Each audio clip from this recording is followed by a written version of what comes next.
Okay, today with me on NFT Stars, I have Sharan Hegde, who has managed to explain the complex fintech world to his entire social media audience. So, Sharan, welcome to the show. To begin with, you started this Thank during you the so much. pandemic.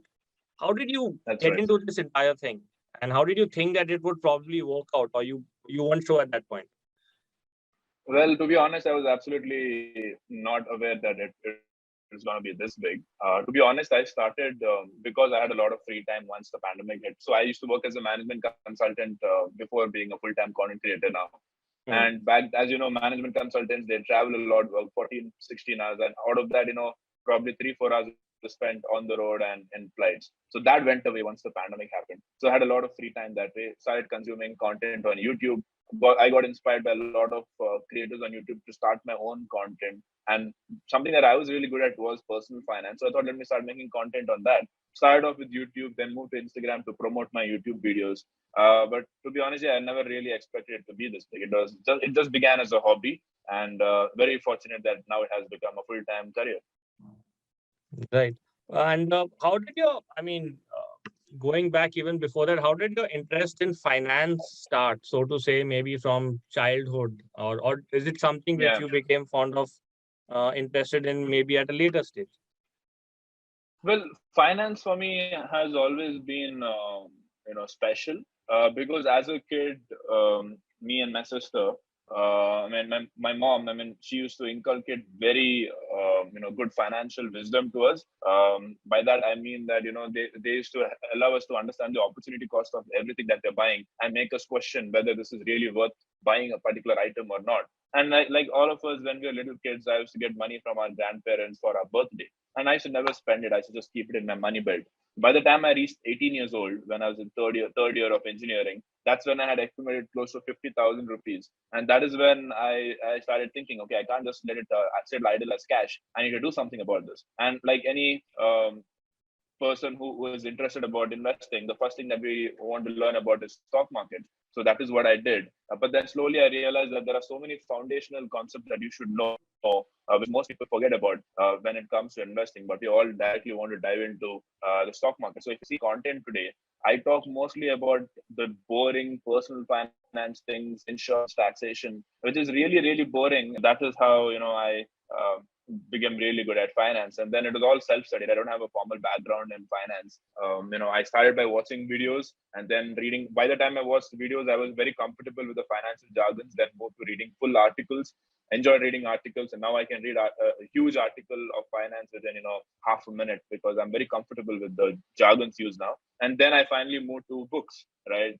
And that's how the entire journey began and Okay, and continues to this day. I read something else about you as far as the whole NFT world is concerned. Your Yeah, unique outro sold for 65,000. Now, for normal yeah. people like me, what does that mean? What is unique outro?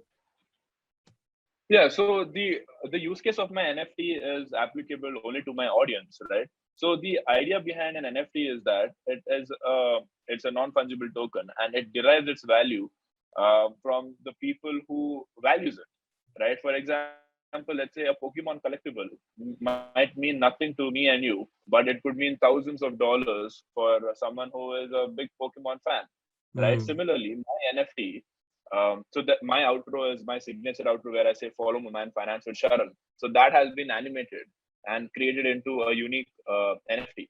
Now the application or the use case behind the NFT is that the person who owns it gets the opportunity to do a collab with me, right? So that video will be posted both on my page and on his page. It could mean nothing to many people, but it could mean a lot. It could be a huge deal for someone, a person in my community or another content creator who is looking to expand the reach of his audience. So Hmm. that is the fundamental difference between an NFT and a currency. Currency has the same value for everyone. A 100 rupee note is same as 100 rupee note in your wallet, but an NFT might mean the world to me, but nothing to you.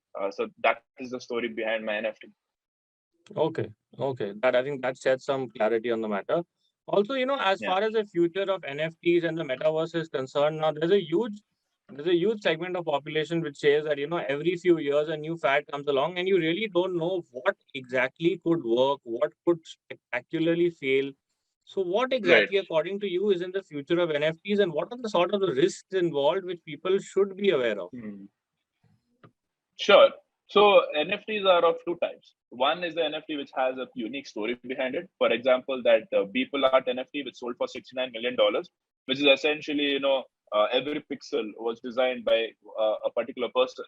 So it became a unique piece of art by itself because it had a story behind it, and due to that story, it derived an incredible amount of value, right? And there are many NFTs like that which are being sold today. But that is exactly where the bubble lies. I feel that these story-related NFTs, where it could be a random piece of cartoon, or let's say just I've seen NFTs of cats and dogs being sold, right? So I think that is where the bubble lies. That eventually people will realize that this is just a random piece of artwork and not really worth that much money. So that is one set of NFTs. Second set of NFTs which actually have an application associated with. For example, my NFT, right? There is a real world application associated with my NFT, that it is not just a video of me, that there is a use case behind it as well, that the person who owns it gets the opportunity to do a collab with me. That's number Mm, one. mm, Another example of a real world use case based NFT is Gary Vee's NFT. What happens there, the owners of those NFT gets access to his Discord community, right? And in this Discord community, I get the opportunity to interact with Gary Vee on a much mm. more deeper level, right? Instead of him talking to 10 million people on across the social media platform, now there's just 1,000 people that he can focus his attention on. That's the difference, right? And then there are multiple levels within his community. For example, if you reach the highest level, you can also get an opportunity to do a one-on-one talk with them, right? So these are some of the unique cases that are built into NFTs. And lastly, I would say another application in the real estate sector, wherein let's say there is this $1 million property in, let's say, Goa. Now I want to buy this and give it out for rent, but I don't have $1 million.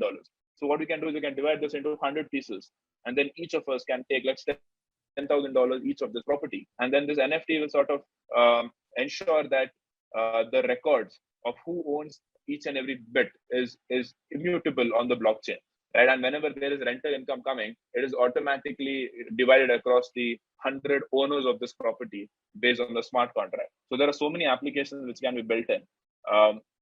Coming to the risk, like I said, be wary of story-based NFTs because they don't have a real-world application. But NFTs which have a real-world application, I would put my money on that. Yeah. Okay, okay. I think you'll make a great teacher or lecturer in the future. But thanks a lot, Sharan, for Thanks talking so to much. us, and Yeah. all the Yeah. best for the future. Thank you so much. It was a pleasure talking to you.